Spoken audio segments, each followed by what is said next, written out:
Senhor Jesus a todos. Aqui em 1 Reis, no capítulo 19, diz assim: Então o rei Acabe contou a sua esposa, Jezabel, tudo o que realizara Elias e como passaram ao fio da espada todos os profetas de Baal. Diante disso, Jezabel mandou um mensageiro a Elias com o seguinte recado: Que os deuses me façam sofrer as piores desgraças, se até amanhã, a esta hora, eu não fizer com tua vida o que fizeste com os profetas. Assim que Elias recebeu este aviso, fugiu para salvar a própria vida. Chegando a Berseba, que pertence a Judá, deixou ali o seu servo. Quanto a ele, fez pelo deserto a caminhada de um dia e foi sentar-se debaixo de um pé de giesta, uma espécie de arbusto. E ali orou, pedindo para si a morte, dizendo: Agora basta, ó Yahvé, retira-me a vida, pois não sou melhor que meus pais. Deitou-se e dormiu ali mesmo, sob a giesta. Mas eis que um anjo o tocou e disse: Levanta-te, alimenta-te. Abriu os olhos, olhou ao redor, e eis que ali junto à cabeceira havia um pão quente que fora assado sobre pedras em brasa, e uma vasilha com água fresca. Tendo comido e bebido, voltou a se deitar. E o anjo do Senhor veio pela segunda vez, tocou e lhe recomendou: Levanta-te e come, porque a viagem será muito longa. Aqui, para entendermos bem, o rei Acabe ele contou, que a sua esposa Jezabel, tudo que o profeta Elias realizou, quando vemos para cá, para entendermos bem, o holocausto, sobre o Carmelo. Então, aqui diz: Elias então disse aos profetas de Baal: Escolhei para vós um dos novilhos e preparei o primeiro, considerando que sois tantos, clamai o nome de Deus. Contudo, não deveis atear fogo ou sacrifício. Então, para entendermos bem aqui, aqui diz: Eles tomaram o novilho, fizeram em pedaços e clamaram pelo nome de Baal desde o amanhecer até o meio-dia, exclamando. Então, nada aconteceu. Aí quando foi Elias,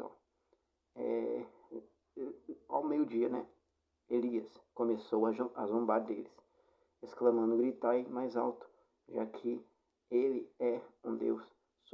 Pode ser que esteja conversando com outras pessoas ou ocupado. Então, aqui diz: Elias escolheu 12 pedras,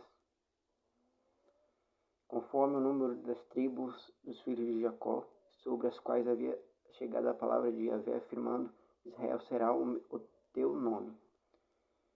Então Elias lhe ordenou: Prendei agora mesmo todos os profetas de Baal, que nenhum deles escape. E o povo prendeu.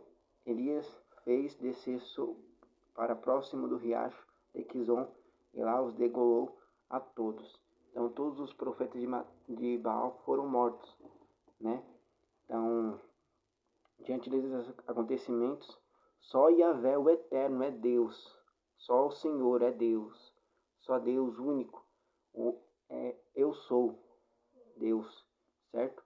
Então, o rei Acabe contou à esposa o que Elias realizou, E como passar ao fio da espada todos os profetas de Baal. Diante disso, Jezabel mandou um mensageiro a Elias com o seguinte recado: Que os deuses me façam sofrer as piores desgraças, se até amanhã, esta hora, eu não fizer com tua vida o que fizeste com os profetas. Assim, Elias recebeu esse aviso e fugiu. Elias fugiu para salvar a sua própria vida. E, chegando a Berseba, que pertence a Judá, deixou ali o seu servo.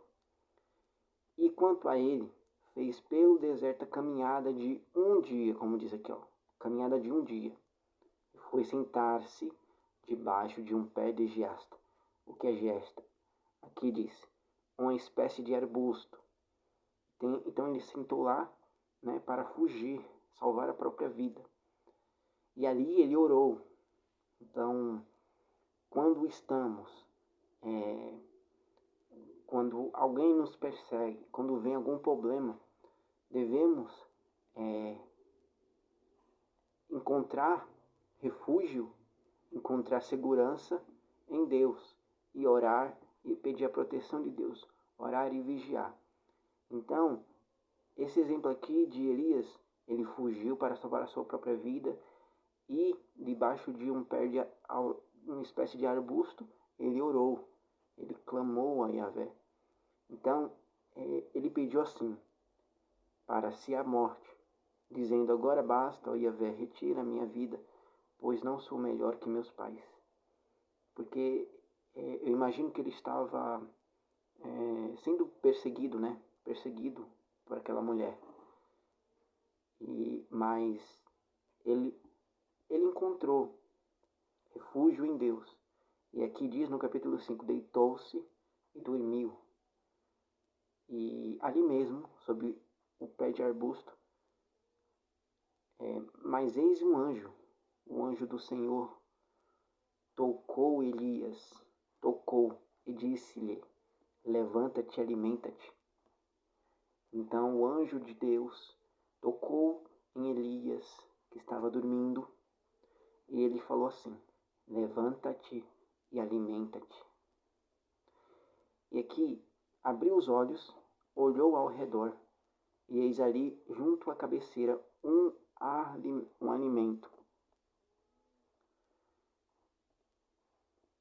Um alimento, havia um pão.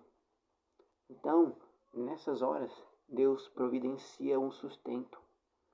Deus providencia um sustento, mesmo quando a gente não tem nada, quando a gente está passando por problemas, certo? A gente está fugindo de algo que nos acrescenta dores, que nos perturba. Deus, ele nos faz providenciar um sustento.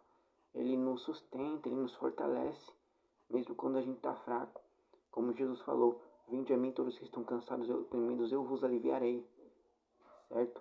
Então, ele providenciou o sustento, certo? E aqui diz, um pão quente. O pão veio preparado, quente, assado sobre pedras em brasa, em uma vasilha. Teve o sustento completo para Elias. E água fresca, aqui ó, com uma vasilha com água fresca, tendo comido e bebido, e voltou a se deitar. E o anjo do Senhor, pela segunda vez, tocou e lhe recomendou, levanta-te e come, porque a viagem será muito longa. A viagem de Elias seria muito longa. Então, ele deveria se levantar de novo e se alimentar, se fortalecer. Então Deus nos prepara, Deus nos fortifica e acrescenta o alimento necessário. A palavra de Deus é um alimento necessário na hora que a gente está fugindo de algo, algum problema. Então esse exemplo aqui de Elias, certo? Deus providenciou tudo para Elias, tudo. Então Deus providencia tudo, certo? Deus sabe de todas as coisas, pois Ele sonda a mente e o coração, certo? Então, que essa palavrinha está em cada coração. Compartilhe esse vídeo para quem necessita. Deus abençoe e guarde. Fica a comunhão do Espírito Santo.